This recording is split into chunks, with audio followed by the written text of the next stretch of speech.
Correction du devoir surveiller sur la proportionnalité. Ici, le choix entre trois tableaux. Lequel est un tableau de proportionnalité? Eh bien, pour passer de 6 à 12, je multiplie par 2. Alors, si c'est un tableau de proportionnalité, pour passer de 7 à ce nombre-ci, je multiplie également par 2. 7 multiplié par 2 est égal à 14. J'ai 13, donc ça ne fonctionne pas. Ce tableau n'est pas un tableau de proportionnalité. Deuxième tableau. Pour passer de 4 à 32, je multiplie par 8. Pour passer de 5 à 40, je multiplie également par 8, puisque 5 fois 8 égale 40. Et pour passer de 0 à 8, en multipliant par 8, 0 multiplié par 8, c'est égal à 0. Donc celui-ci, et non pas à 8. Donc ce tableau-ci n'est pas un tableau de proportionnalité. Troisième tableau, pour passer de 2 à 20, je multiplie par 10. Pour passer de 2,4 à 24, je multiplie également par 10. Pour passer de 2,5 à 25, le chiffre des unités devient le chiffre des dizaines. J'ai multiplié par 10. Donc le tableau de proportionnalité, c'est celui-ci.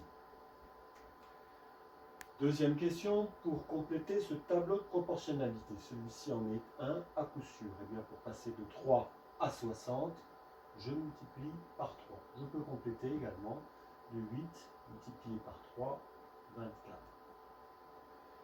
Donc, première solution, j'avais ici plusieurs réponses possibles.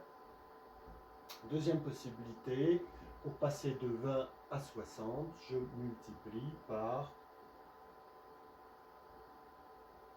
60 vingtième, ce qu'on a appris, règle que nous avons apprise lors du chapitre sur les fractions et les quotients. 6 stylos coûtent 12 €. Alors 11 stylos coûtent, ici figure le tableau de proportionnalité qui correspond. 6 stylos coûtent 12 €. Je reviens à l'unité, donc un stylo coûte 2 €. Et ensuite, en multipliant par 11, 11 stylos coûtent 2 fois 11, 22 €.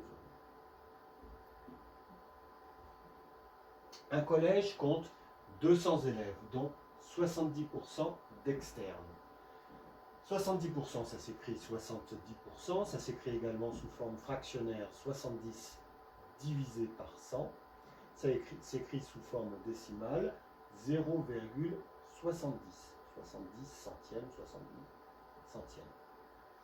Eh bien, pour obtenir la proportion d'une quantité, je multiplie cette proportion par la quantité 200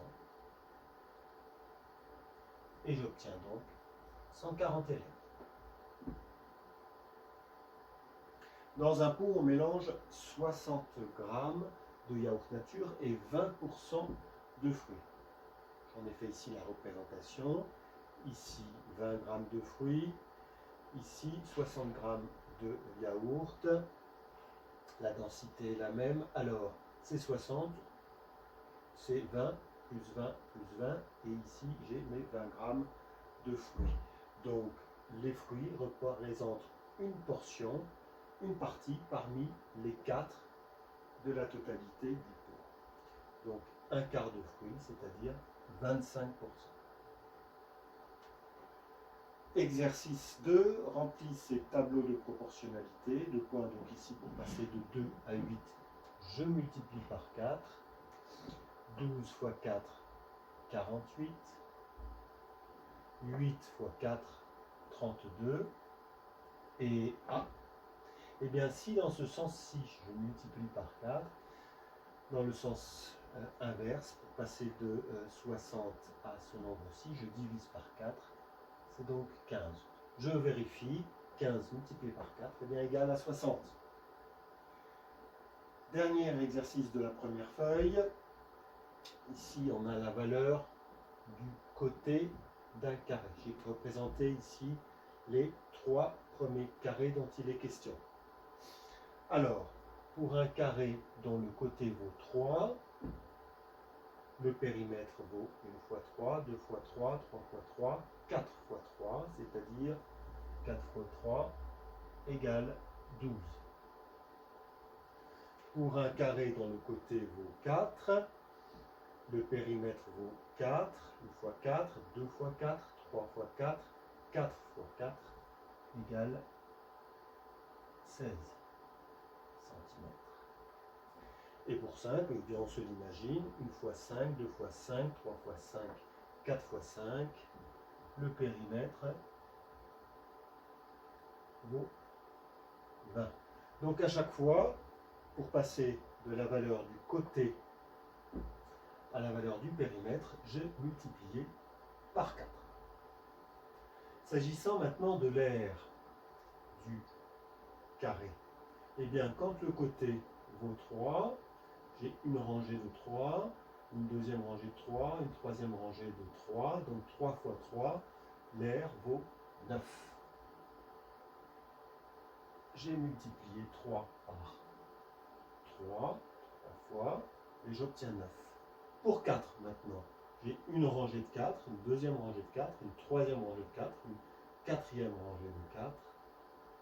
Donc, l'aire vaut 16.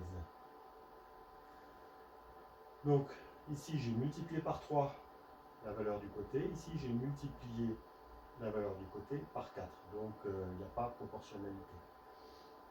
Ce qui nous permet de répondre à la question en dessous.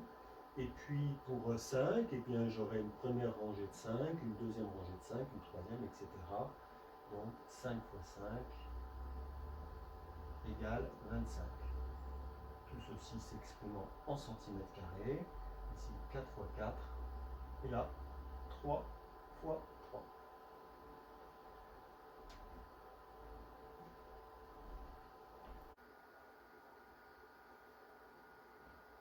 Deuxième page de ce devoir surveillé, exercice numéro 4, avec la pâtissière qui a pesé ses beignets et a trouvé 400 g pour 2 beignets, 600 g pour 3 beignets. Ces beignets sont tous identiques. Alors, quel est le poids de 5, 6, 10 et 1 beignet? On fait un tableau, le nombre de beignets, donc pour 2, 400 g, pour 3 beignets, 600 g. C'est un tableau de proportionnalité, donc par additivité, 5 beignets, 2 plus 3 pèseront 400 plus 600 égale 1000 grammes. De la même manière, on peut trouver que 6 beignets, ce seront 600 grammes multipliés par 2. 3 pour passer à 6, je multiplie par 2, donc je multiplie par 2 ici également.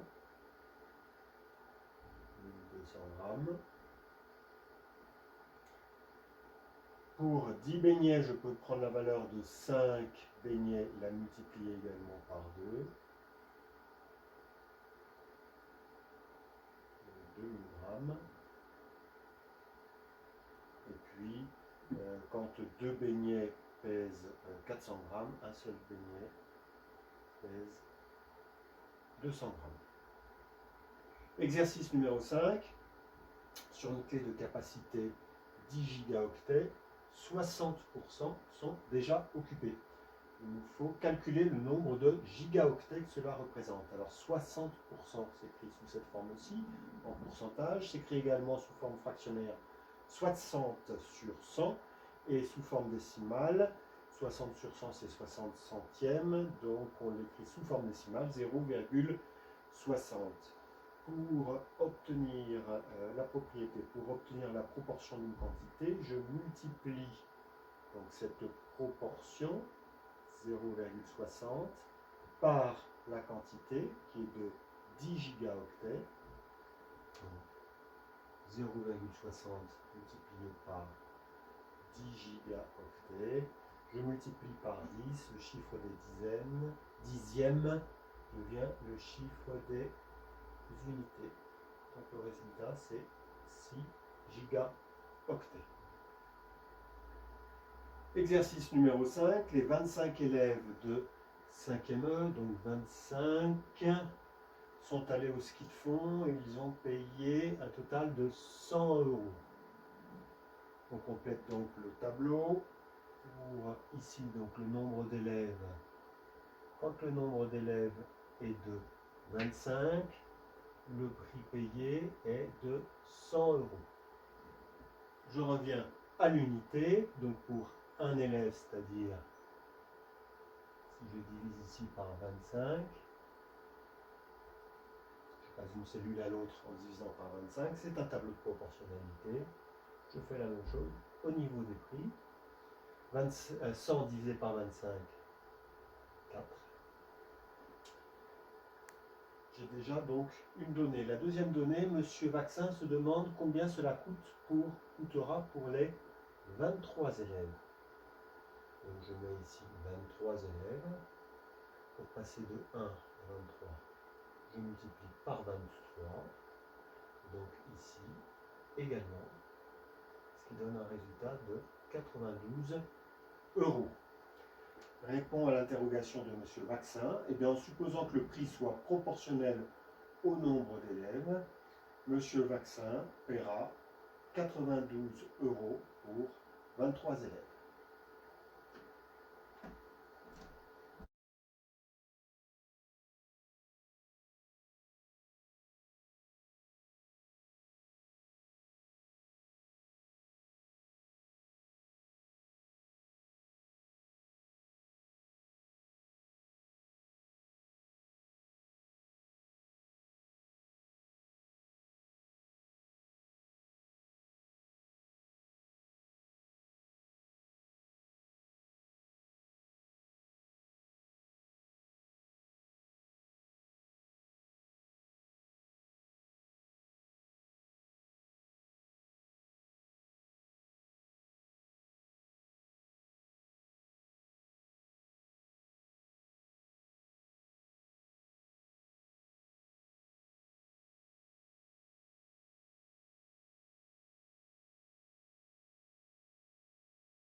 Suite et fin de notre correction du devoir avec cet exercice sur la carte IGN que voici ici. Alors sur cette carte IGN est portée ce qu'on appelle la légende et l'échelle. Elle figure ici, on a 1 pour 25 000, ça figure ici, et 1 cm égale 250 mètres. Alors qu'est-ce que ça veut dire? Ça veut dire que sur la carte, quand on aura 1 cm, et bien sur le terrain,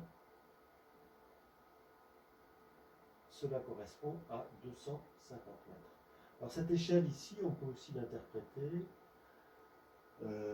en disant 1 cm sur la carte vaut 2500 à 25 000 cm sur le terrain. Alors 25 000 cm sur le terrain, c'est un peu difficile comme approche. Alors un tableau de conversion s'avère nécessaire. Et donc on voit que 1 cm sur la carte vaut 250 mètres sur le terrain. Donc ici, on va porter ici 1 cm,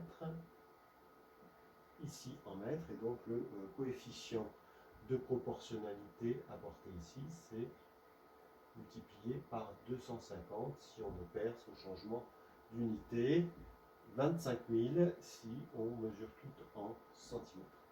Alors sur la carte, 1 cm vaut 250 mètres sur le terrain.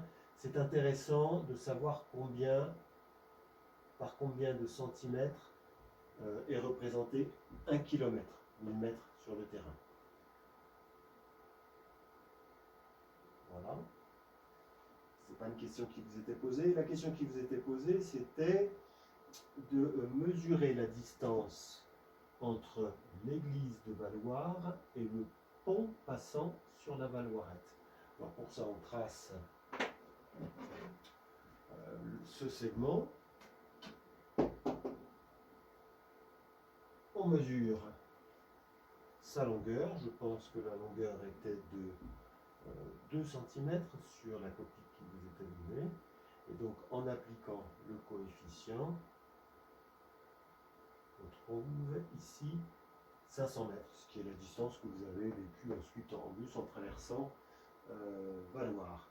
Deuxième distance à calculer, c'est du pont jusqu'au Vernet. Donc une trajectoire, on a vu sur l'animation tout à l'heure, une route quasiment rectiligne. On schématise ici avec ce segment, dont il vous faut mesurer la longueur, la portée ici, pour connaître la distance qui nous lie entre le pont et le domaine de ski de fond des Vernets.